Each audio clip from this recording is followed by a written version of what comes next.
मित्रों नमस्कार।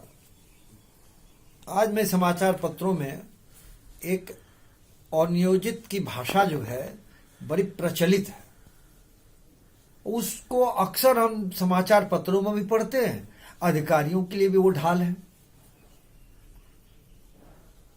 आखिर मैं थोड़ा समझना चाह रहा हूं उन अधिकारियों से जो लिखते हैं इस पे कि यह कॉलोनी अनियोजित है।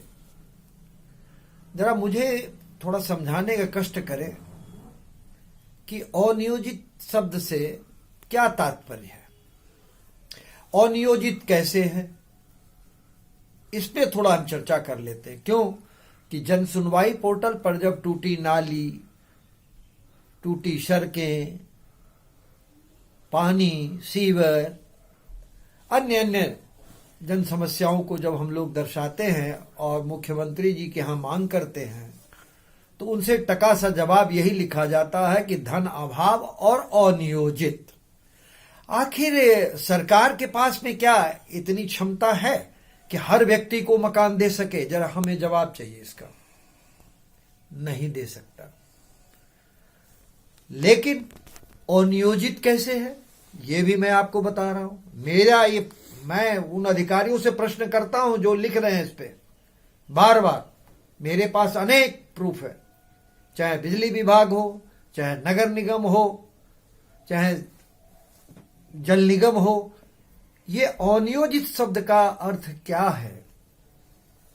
यही ना कि जैसे एलडीए अपना नक्शा पास करा के, ये करा के, सड़क, नाली, खरंजा ये सब बिछा करके, सीवर लाइन देके, पानी दे करके, वो विकसित करके कॉलोनी हमको देते हैं, वो विकसित है।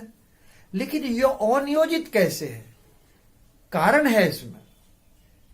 राज्य सरकार ने जब मकान देने में क्षमता अपनी नहीं रखी तो ये जगह जगह सहकारी समितियों को रजिस्ट्रेशन किया और उसका बाकायदा उनको लाइसेंस दिया जाता है। वो लाइसेंस का पैसा वहां जमा होता है और वो जमा करने के बाद ही, उसको पंजीकृत होने के बाद ही वो जो रजिस्ट्री करते हैं, वो शुल्क जमा करने के बाद सहकारी समितियों को इस पे भी छूट दिया गया है। तो फिर अनियोजित शब्द का कैसे हुआ? ये अगर अनियोजित है तो जो बिल्डिंग बनाते हैं अथवा जो कॉलोनी में जमीन बेच बेच करके लोगों को प्राइवेट एजेंसियां देती है, सहकारी समितियां, तो उनसे आप पैसा क्यों नहीं लेते हैं विकास करने का, सीवर लाइन बिछाने का प्राविधान, ये सब क्यों नहीं रखते हैं आप?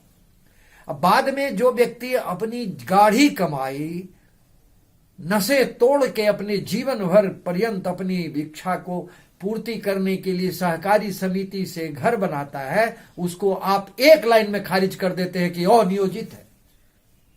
हमने पैसा दिया, आपने उसको रजिस्ट्री करने का हक दिया, आपने उसको हाथ में हथियार दिया कि ये लो, तुम पंजीकृत कराओ और मकान का जमीन बेचो और दो। तो आप जमीन का अगर अनियोजित हो रहा है तो अब भी सचेत हो जाइए। अब कम से कम उस तरीके से जमीन बेचने पे प्रतिबंध लगाइए ना कि आपको विकास शुल्क इसमें जमा करना पड़ेगा तब रजिस्ट्री होगी। वो क्यों नहीं करते? आप भी जानते हैं, हम भी जानते हैं कि कोई व्यक्ति मकान अपनी गाढ़ी कमाई से जब बनाता है तो उस वक्त उसके पास में सिर्फ एक गमछा रह जाता है लपेटने के लिए। सब कुछ अपना सर्वस्व लगा देता, आधा अधूरा बना के भी आदमी निवास करने लगता है। और उसको जब विकास कार्य में ये सब बाधाएं आती है अनियोजित, तो उसको बड़ी ईर्ष्या, द्वेष सरकार के प्रति, अधिकारियों के प्रति उठता है कि अनियोजित ये शब्द कहां से गढ़ित हुआ है? नियोजित आखिर करेगा कौन? क्यों नहीं करेंगे आप? हम अनियोजित कैसे, हमको समझा दीजिए। आपके सरकार द्वारा ही पंजीकृत है वो सहकारी समितियां जितनी भी बनी है, उसके बाद भी इस प्रकार का शब्द आता है। ये बहुत दुख की बात है। आज मुझे 15 साल हो गया, आज भी मैं देख रहा हूं नाली खरंजा जो बिछ रहा है आपके द्वारा, विकास शुल्क तो फलाना ये ढिमा, सब बेकार है। कारण है कोई देखने वाला नहीं है जो काम हो रहा है। आप जहां जहां काम दिए हैं देखिए जाकर के, आपका जहां निर्माण कार्य हो रहा है वहां क्या हो रहा है।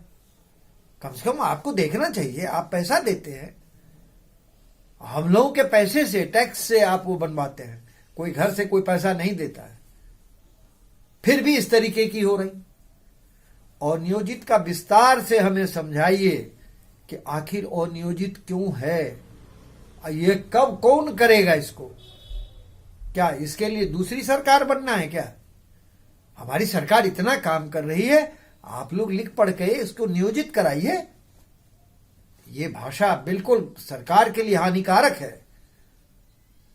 अनियोजित अनियोजित कह करके बेड़ा पार हो जाना ये मुश्किल है, ऐसा नहीं होना चाहिए। मैं आपसे निवेदन कर रहा हूं कि जो भी अनियोजित है उसको नियोजित करिए, इसको आपको लाना चाहिए, नियोजित बनाना चाहिए, ताकि उस जगह का, उस क्षेत्र का विकास हो सके। और अनियोजित नहीं है, मेरी समझ में तो यही आ रहा है। पंजीकृत आपके अधिकृत सहकारी समितियों से लोग रजिस्ट्री करवाता है, फिर अनियोजित कैसे? विस्तार से इसको आप देखिए, अध्ययन करिए।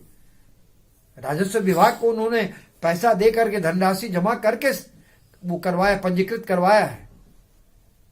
ये मत लिखिए आप, ये खराब लगता है, ये द्वेष बढ़ता है इससे।